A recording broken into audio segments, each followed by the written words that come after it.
And we found that a shocking 80% of people say they have sleep disturbances. This is shocking because we know that sleep is, one of the key pillars of our health. It impacts everything in terms of not just our mental well-being, but we even know from our own research, a lack of sleep impacts our metabolism the next day and so much more. Hello and welcome to Walk the Talk, our version of a podcast where you walk if you want to while we do the talking. So if you're up for it, plug in your earphones and listen while you take us on a walk. Use this time to move your body and nourish your mind. I'm Sarah Mayo, one of the co-founders and trainers at Point3 Wellbeing, and I'll be hosting this episode of our Walk the Talk podcast, aimed at HR professionals, business leaders, and anyone interested in the mental health and well-being of people in the workplace. So, on to today's conversation. And I'm really thrilled to be joined today by Dr. Sarah Berry. So Sarah, how do you like to be referred? Dr. Berry, Dr. Sarah? I quite like Dr. Sarah or Sarah. Sarah is fine, but Sarah, given that there's two Sarahs today, you can call me whatever you want, within reason. I'm going to call you Dr. Sarah. If that's gosh, okay. I'm not used to that respect. Well, not for my kids anyway. Okay, so Dr. Sarah is an associate professor in the Department of Nutritional Sciences at King's College London and chief scientist at Zoe. So I do want to ask about Zoe shortly. But Sarah, you're also the lead scientist on the Zoe Menopause Advisory Board and much, much more. But menopause is what we're going to be focusing in on today, although there are a number of things that I would love to chat to you beyond that. So welcome, Sarah. Thank you. Thank you for inviting me, Sarah, today. So as we can see by my short introduction, I mean, your academic background is nutritional science, but specifically today, as I say, we're going to talk about the subject of menopause and how it relates to all the wonderful research that you've been doing over the years.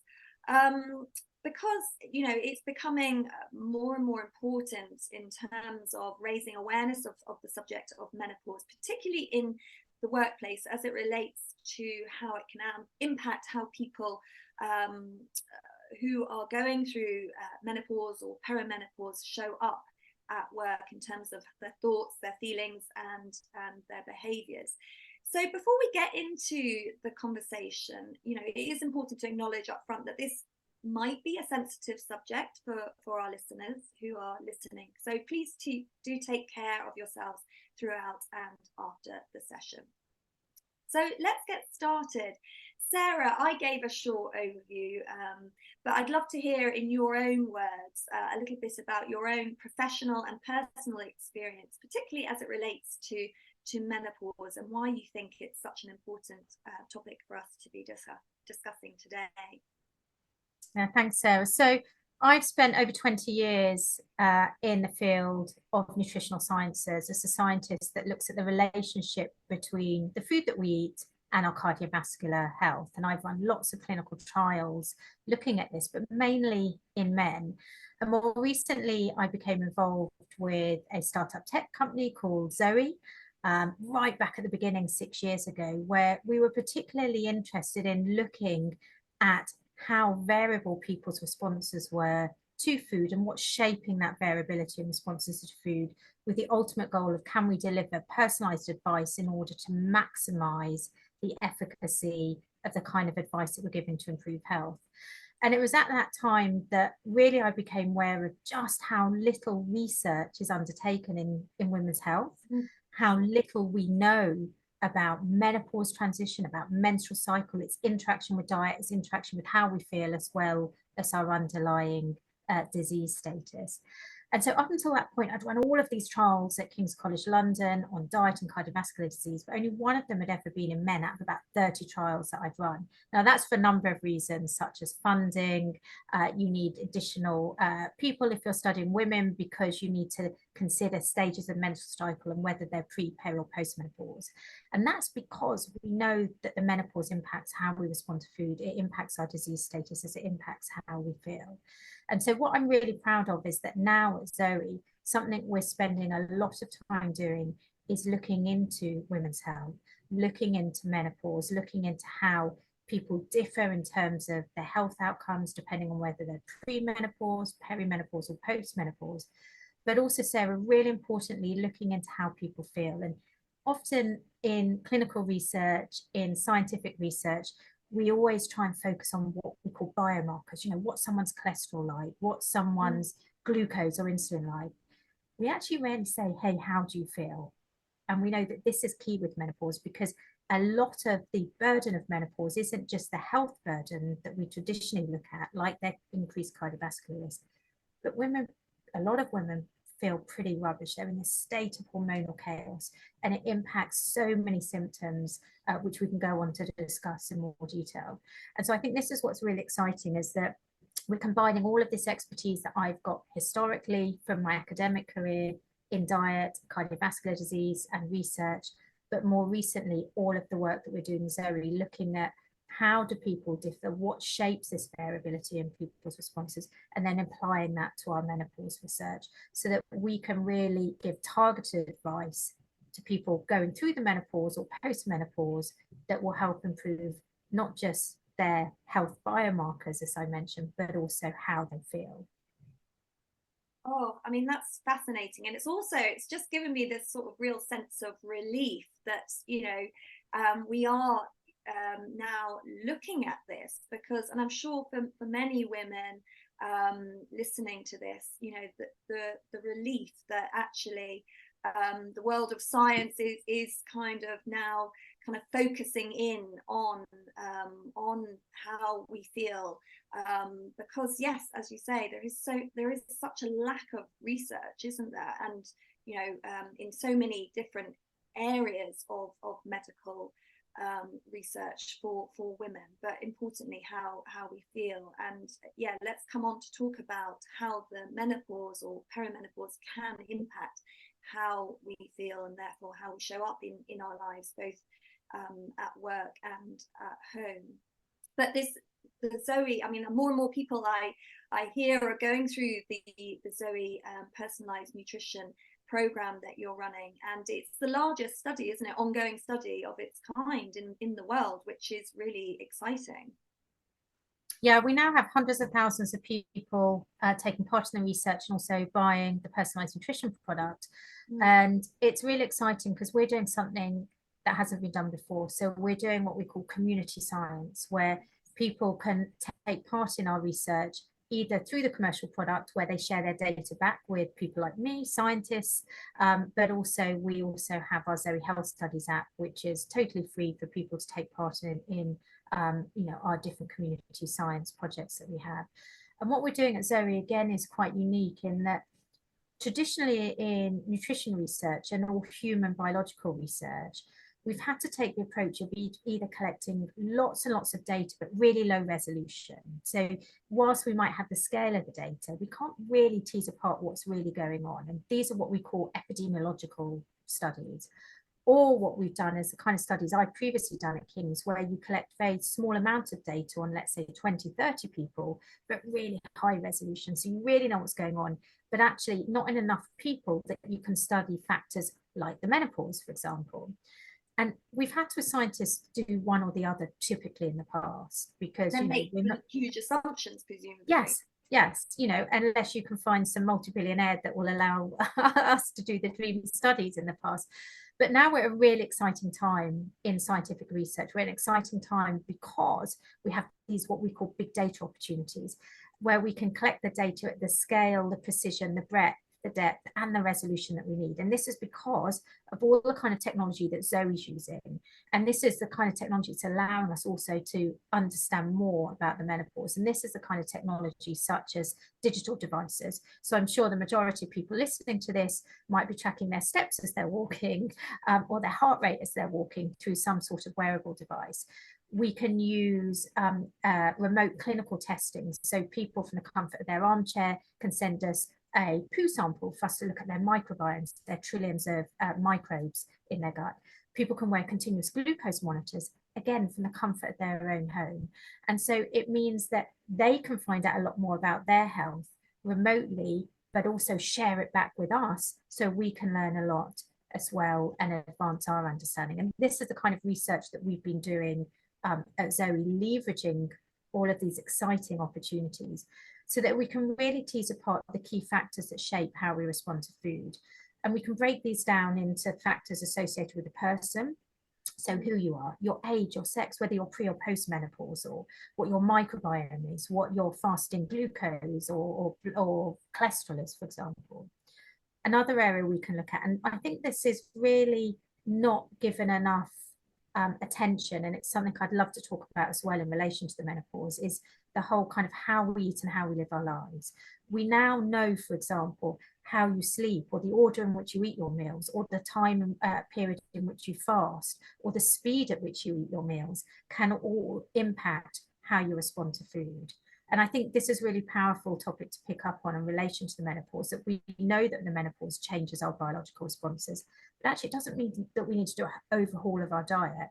We can also do some really smart little changes to how we eat, you know, like the eating speed, you know, etc. So we've got who we are, how we live our lives, so how we eat, that impacts our responses to food. We've also got factors related to the food itself. So we know that food is really, really complicated. It's not just a simple list of nutrients like protein, fat, fiber, carbohydrate. We know that the structure of the food is really key. And again, this is where we can give some advice again in relation to menopause. We know that food actually contains thousands and thousands of chemicals. We call these non-nutrient bioactives that can actually have a really powerful impact on our health as well. And then we've also got to consider why we make the dietary choices that we make. And so we're looking at all of this. So we're looking at who the person is, how they live their lives, the complexity of food, and also why people make the choices that they make. And I think as we discuss anything in relation to nutrition and the menopause, it's really important to bear in mind that there's those 4 key pillars that we need to consider. We don't need to just get fixated on just one of those. Yeah, well, lots to dig in there, and I do at the end want to come back to ask you to share sort of where people, because there is a lot that's very accessible through Zoe. You have a podcast, you write fantastic blogs, so there's a lot of great information out there for people to follow up with. So I'd like to ask you to share those at the end as well. But just a point there from everything you've just said, I think often we can think when it comes to menopause that there's quite a lot that's out of our control. Yeah.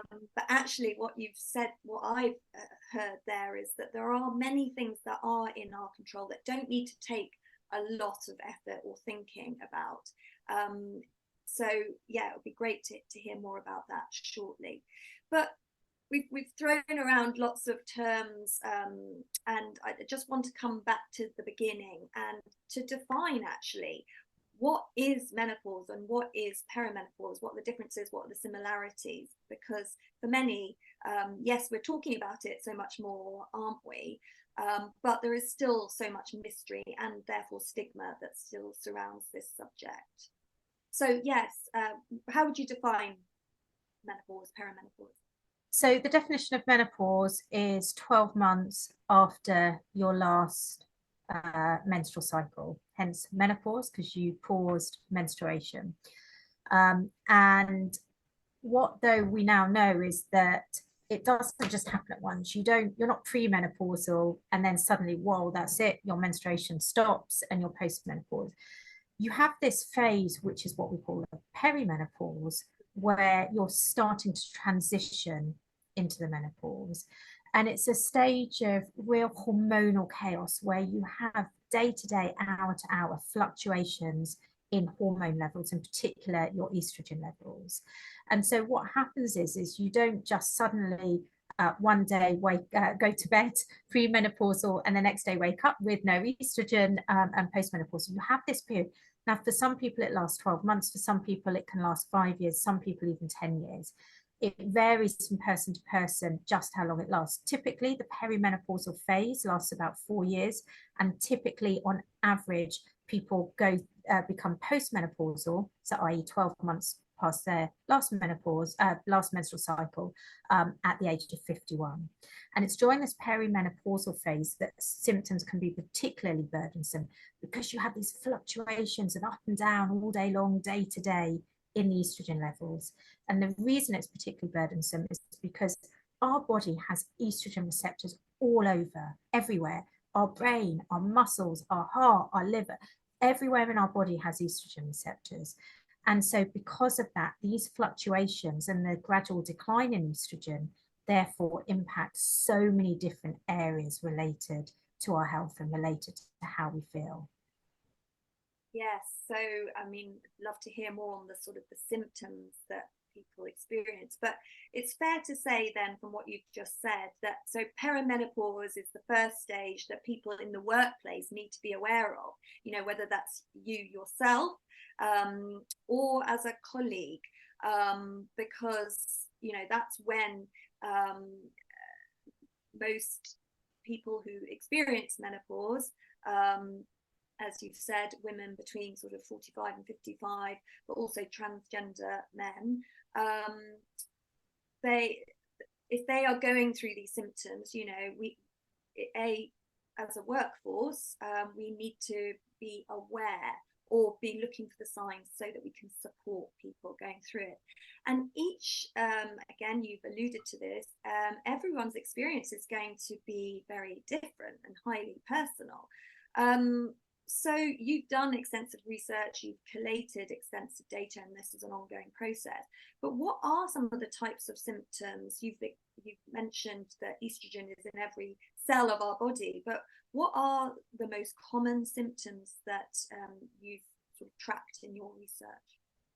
Yes, I think, Sarah, it's first worth picking up on something you said earlier about how perimenopause becomes relevant in the workplace. And there's a really interesting study, actually, that asked people about how burdensome their symptoms were, how it was impacting their workplace environment. And this data shows that 10% of women leave their jobs due to their menopause symptoms. I find this shocking. 45% of women find their symptoms so distressing that it impacts how they feel at work and how they function at work. And then 25% of women find that their symptoms are so severe it's really impacting their workplace environment and happiness. And so what are these symptoms? Like you said, well, we've done some analysis in many thousands of people, asking them, what kind of symptoms do you have? And we found that a shocking 80% of people say they have sleep disturbances. This is shocking because we know that sleep is, you know, one of the key pillars of our health. It impacts everything in terms of not just our mental well-being, but we even know from our own research, a lack of sleep impacts our metabolism the next day and so much more. We know that 73% of people experience brain fog. And again, that's going to have a big impact in the workplace. We know that 67% of women have anxiety. And again, that's just going to compound the fact that they've not slept well, they've also having brain fog, and then a feeling of anxiety in the workplace as well. Then there's the symptoms that we talk about a lot in a way, you know, hot flushes, which account for 65%, weight gain, more than 60% have weight gain, joint pain, low libido, memory loss, again, in more than 60 people, headaches in more than 50% of people as well. So this is a really high proportion. More than 50% of people are getting all of these symptoms. Some will be getting all of them, some will be getting just one or two of them. But these are actually really burdensome symptoms that really impact the quality of life, and will also impact how you as an individual feel at work, but also how you function at work as well. So I think it's a really challenging time. And this is why it's really important we do talk about it. And, you know, many of us that are now going through the perimenopause, I'm 46, I'm just starting that phase in my life. We were brought up in the 70s where you didn't talk about it, it was taboo. And I don't know when my mum went through the menopause. I don't know what kind of symptoms she had, because, you know, God forbid you talked about it. You know, it's women's problems. And I think that silence.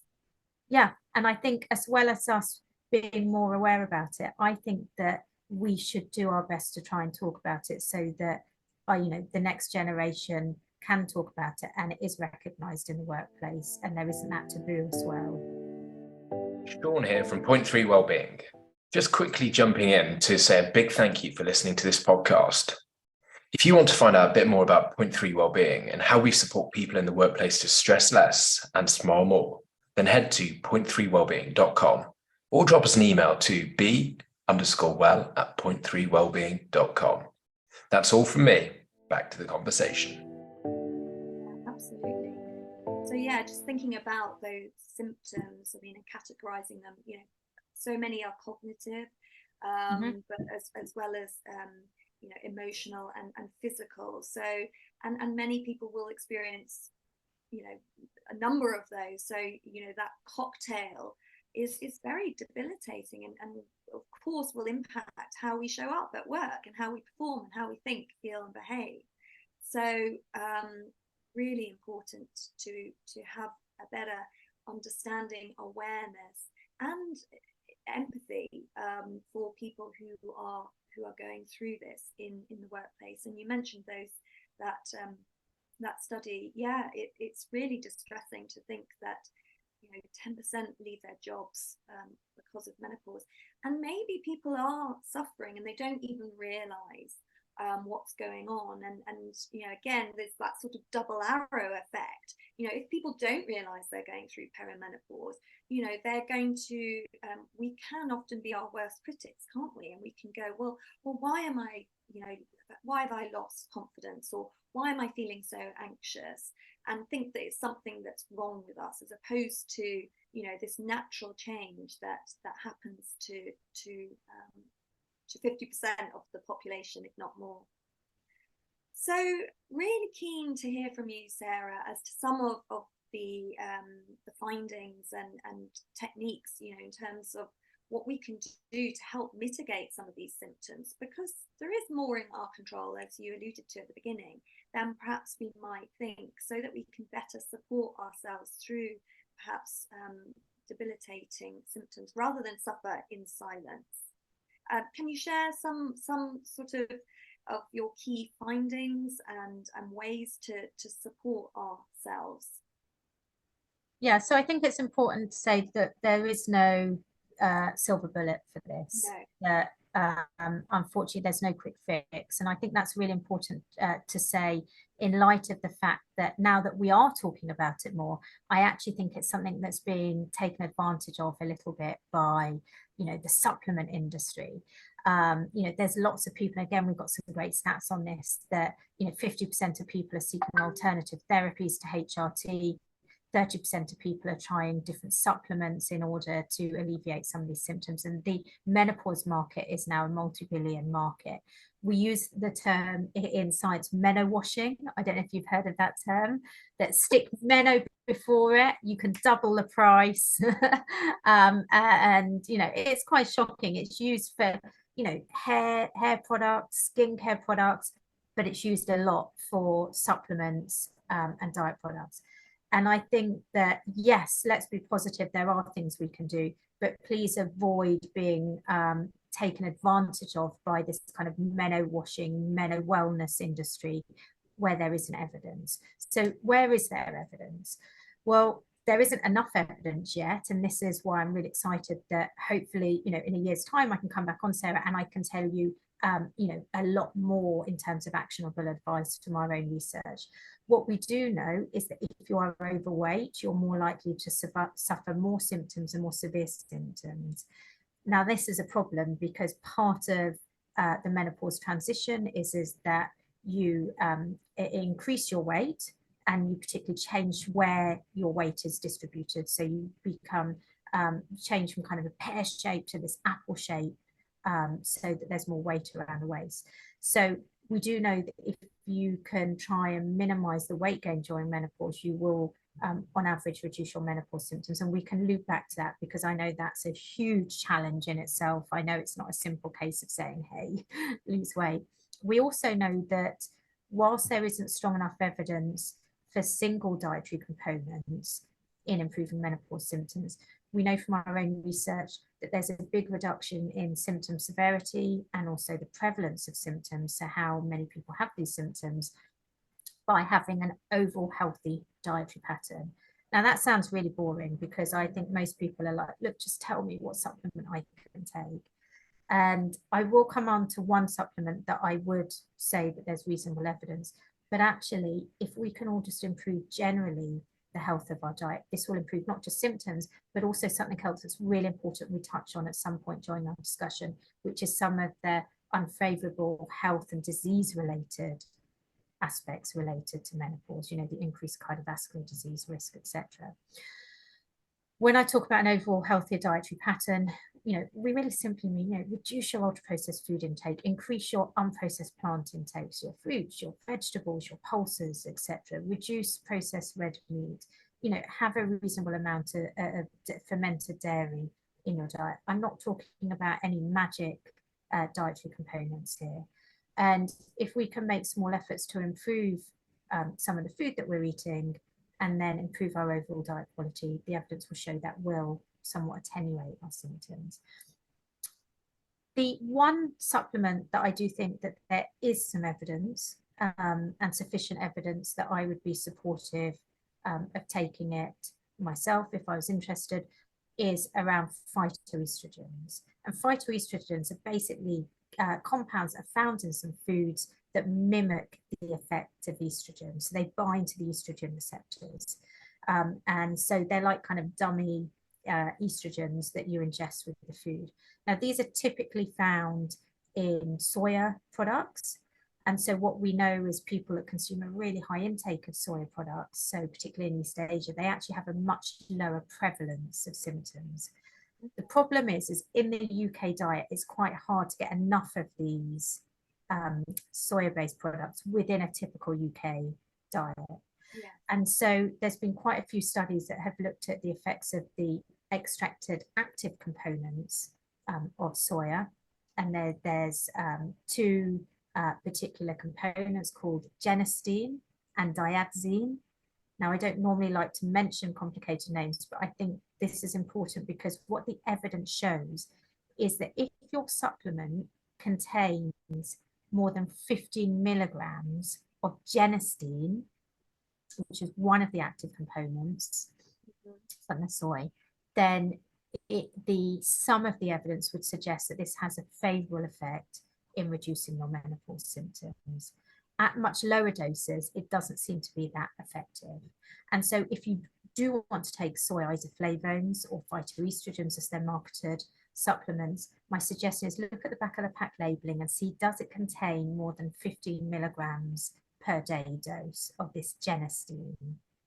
Genistein.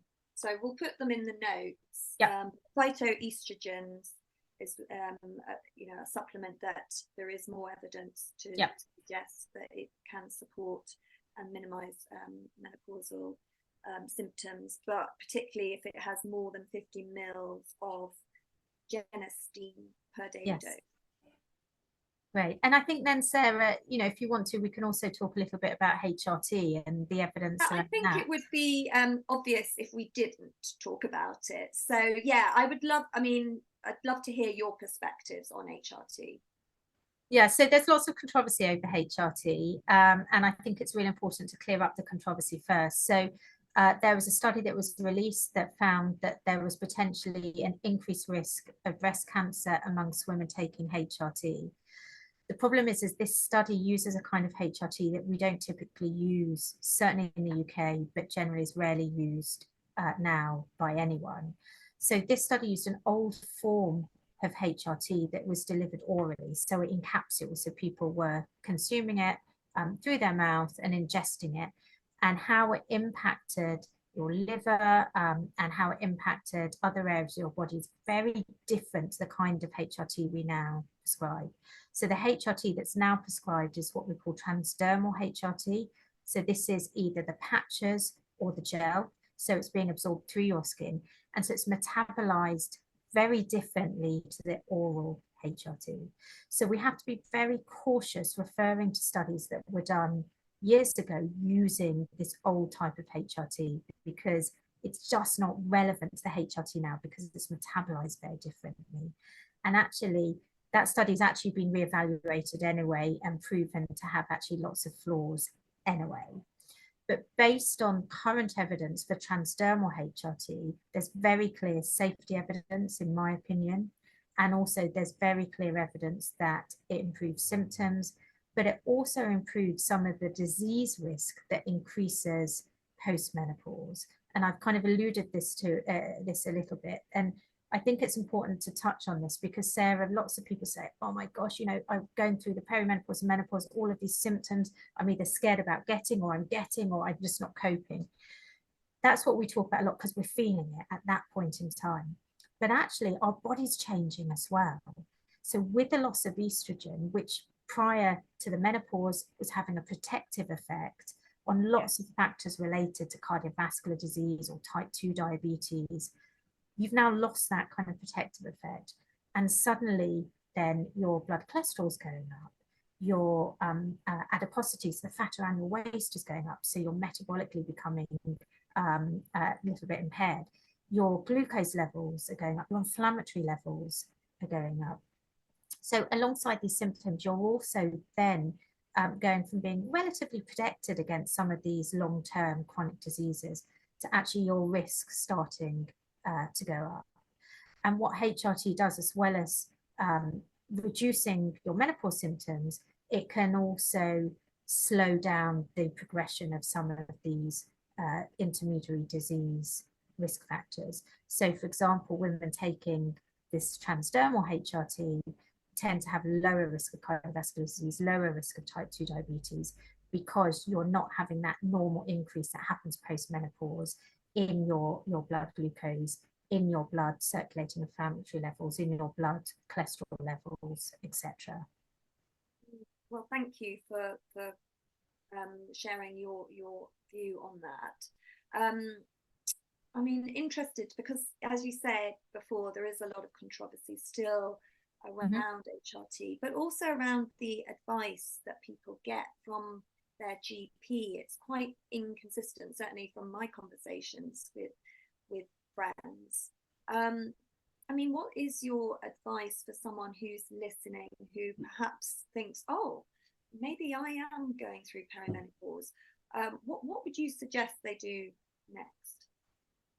So firstly, I have to caveat that with I am not a healthcare professional. I am a scientist. So I'm not licensed to give individual advice. I can talk certainly about what the science suggests. Yeah. I think that the science suggests that HRT is protective in terms of symptoms. It's protective in terms of your long-term health. I have started on HRT myself, even though I was experiencing very mild symptoms, because I believe that the evidence is strong enough to support the earlier you get on it. I don't mean in your 30s, but the first sign of symptoms, then the better it is in terms of that long-term health protective effect it has. However, it's not going to be the choice for everyone. That's my personal choice. It's my personal choice based on the current evidence around the safety of transdermal HRT and around the protective effect it has on long-term disease risk, and not just on symptoms. For those that don't want to take HRT, then I think that I would suggest trying one of these isoflavone supplements that we talked about, working hard to improve your diet quality, but also recognizing it's hard. And the reason it's hard to improve your diet quality, Sarah, is because, and we know this from our own research, that, like I said, people's sleep's impaired, all of these other factors, you have low mood, etc. So firstly, you might not want to be improving your lifestyle because you're feeling pretty rubbish. And when you feel pretty rubbish, you don't want to exercise. Also, what happens is when you have a poor night's sleep, and this is why I think sleep is really fundamental to talk about in relation to the menopause. When you have a poor night's sleep, what happens is the next day, there's reward centers in your brain that are heightened. So they say, do you know what, Sarah, you were going to make a great choice for breakfast today, but actually, no, you've had a poor night's sleep. Go and have that refined carbohydrate. Go and have that sugary breakfast. My brain, you need to give me a quick fix. So you've got these reward centers in your brain directing you to unhealthy choices. We also know, again from our own research, if you have a poor night's sleep, your circulating blood glucose response to any carbohydrate the next day is going to be worse. So you're selecting worse food, you're having a worse blood glucose response. And so you set yourself up on this kind of roller coaster of these blood glucose excursions throughout the day that we know impact how hungry we feel. And so you hear anecdotally a lot of peri and postmenopausal women saying, I'm eating what I always eat, but I feel more hungry. These excursions in glucose also do impact inflammation and long-term disease risk as well. And so that's why we need to think a little bit more holistically rather than, hey, just take this isoflavone supplement. We need to think about these other parameters because of something that I mentioned really early on, Sarah, that how we live our lives and how we eat also impacts how we respond to food and our metabolic health. And so sleep is something that's so important. There's also the obvious one of stress, but if I could solve for stress and sleep, then I'd be on a yacht somewhere in trying to work very hard every day to help people manage stress. We're a long way from that yacht too. Yeah, well, that is really fascinating. I mean, I know that there is no silver bullet, as you started by saying, but there are little things that we can do in terms of lifestyle tweaks and adaptations, aren't there? In terms of just looking a bit more at our diet, being a bit more thoughtful and conscious about what we are choosing to eat, getting that variety, trying to prioritize sleep as much as possible, because we know that sets us up for the next day in terms of what we're going to eat, when, how much, the quality, but also it'll give us more motivation and impetus to go out and perhaps do that walk that we might not feel like doing if we don't get a good night's sleep. So yes, it is really kind of encouraging to know that by making a few sort of lifestyle adjustments, we can support ourselves better. But thank you also for your additional perspective on some of the other things that perhaps we can do to supplement and maybe with hormone replacement therapy too. Is there anything that you think that you've mentioned that you'd like to deeper dive into before we get to the end of the conversation, Sarah? So I think something that we could pick up on is that whole how we that I mentioned at the beginning. Firstly, because it's something I'm actively researching, it's something that's under research, it's something I'm really excited by. And I think that whilst we've been able to give a few tips, actually we can't, like we said, there isn't a silver bullet. So I'm very conscious that whilst we're having this discussion, there'll be people listening saying, yeah, but I just want to know what I should eat. And we don't have that magic answer. But there's a few more kind of tools in the toolbox that we can give to people to say, this might help at least with if you are feeling hungry a lot, if you are eating too much, if you are putting on weight, if you are noticing that maybe you're having like blood sugar crashes, etc. So sometimes feeling even worse with your brain fog. And so there's a few things around how we eat that I think are really simple things that we can do that aren't taking away the pleasure of food and the foods that we typically enjoy. So one of these is slow down the rate at which you eat. And it's something that I'm particularly fascinated by, and we're doing research on. We know that people that eat fast compared to people that eat slow have a higher body weight, higher fat mass. We know that they also have a higher risk of type 2 diabetes, cardiovascular disease, inflammation, etc., etc.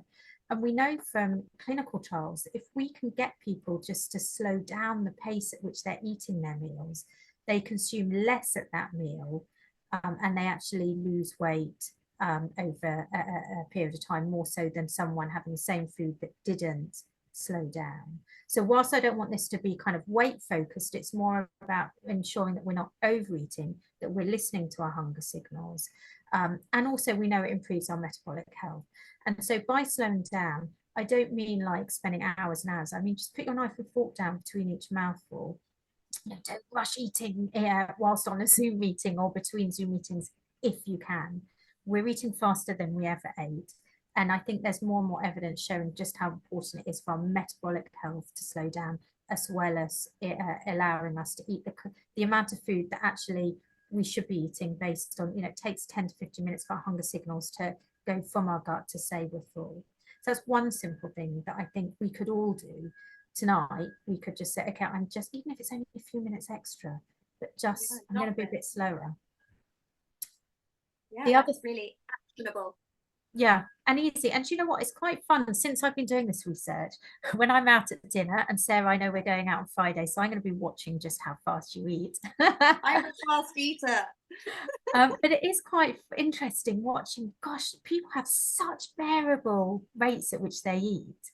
And if you just slow down a little bit, it will help. Okay, what's another thing? Another thing is, if it suits the way you live your life, extending your fast period. And by this, I mean finishing eating a little bit earlier or starting eating a little bit later the next day.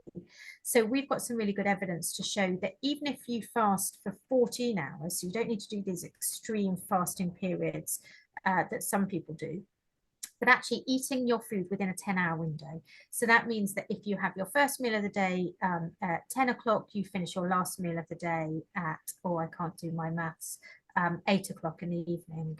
Thank you. I didn't help. And too.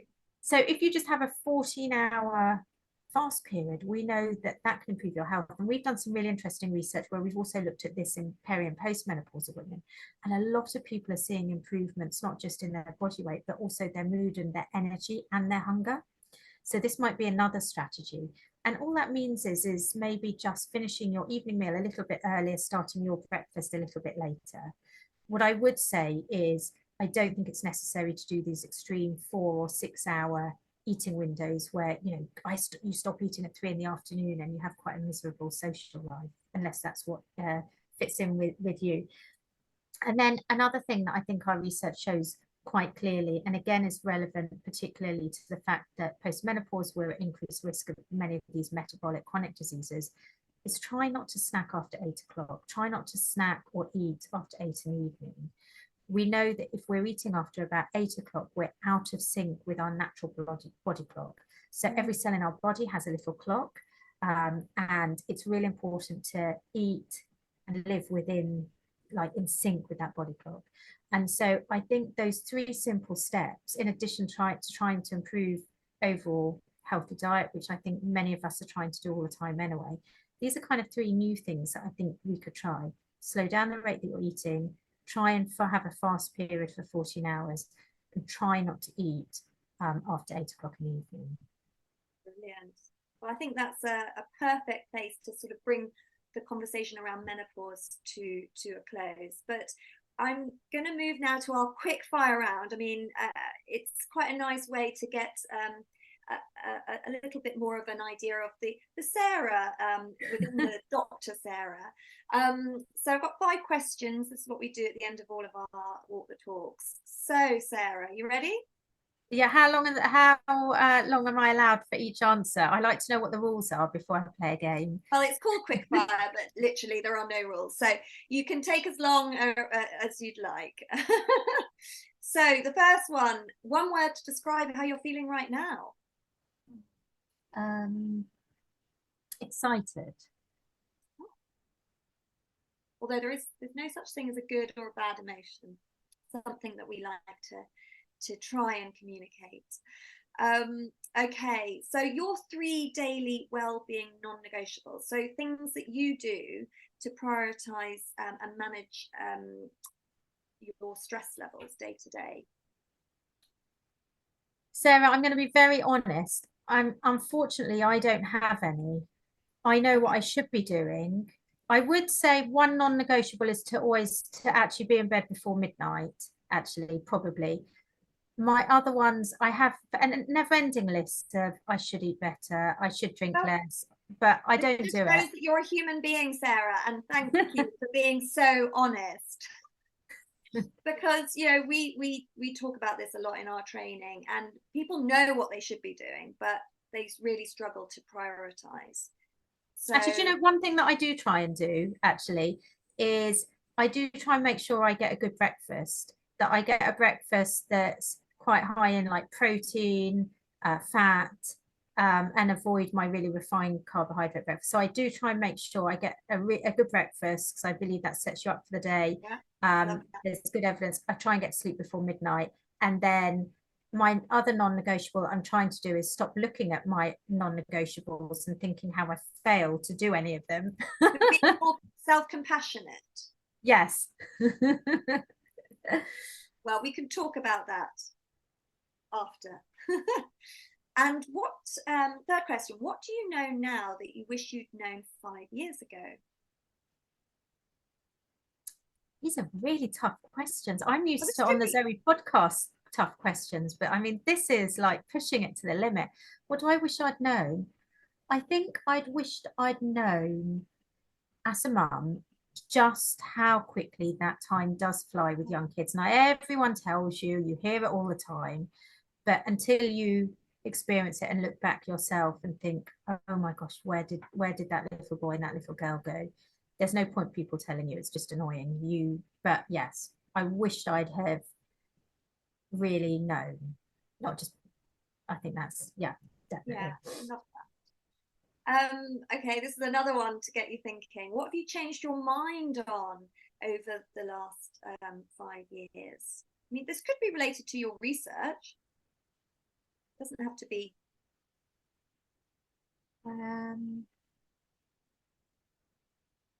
I would say, because I am going to give it in relation to my research, what I've changed my mind on is that how diet impacts our health is not all about the diet itself. Yes. So the importance of all of these other factors that I've talked about, physical activity, sleep, and then how you eat. So the factors that I've just discussed, eating speed, etc., etc. I had never really given that enough attention. There wasn't the evidence, still isn't lots of evidence, but that's what I've changed my mind on, how important that is. Love that. Final question for you, a book or podcast, and it can be the Zoe one, that we should all read or listen to. So of course, I'm going to recommend the Zoe Health and Nutrition podcast. This is something I'm really proud to be involved in. It's the #1 UK health nutrition podcast. It has 12 million downloads, but we have evidence-based researchers, scientists on there, and it's really delivering cutting-edge science, but with actionable advice. And I think that's what's really key for anyone listening to this. If you want actionable advice and alongside the science, it is the podcast to go to. And where can people find you, Sarah? On Instagram? Where So I did recently join Instagram. So I do put odd bits of posts about my latest research and tips. But I think going to any of the Zoe resources are very much coming from the work that we're doing and stuff that I'm leading. Well, we'll share those details in the show notes. So that does bring us to the end. Thank you so much, Sarah, for your time and for your generous kind of input and insight. I mean, I'd love to follow up with another conversation. You kind of alluded to it, maybe in 12 months' time, but also I think we could talk about nutrition far more and how that impacts our mental health and our well-being. So thank you so much, Sarah. Pleasure. Thanks for having me on. And yeah, the whole area of nutrition, diet, mental health, cognition is a huge area to discuss in the future. And thank you to our audience for tuning in today. If you know someone who might benefit from listening to this, please do share it on.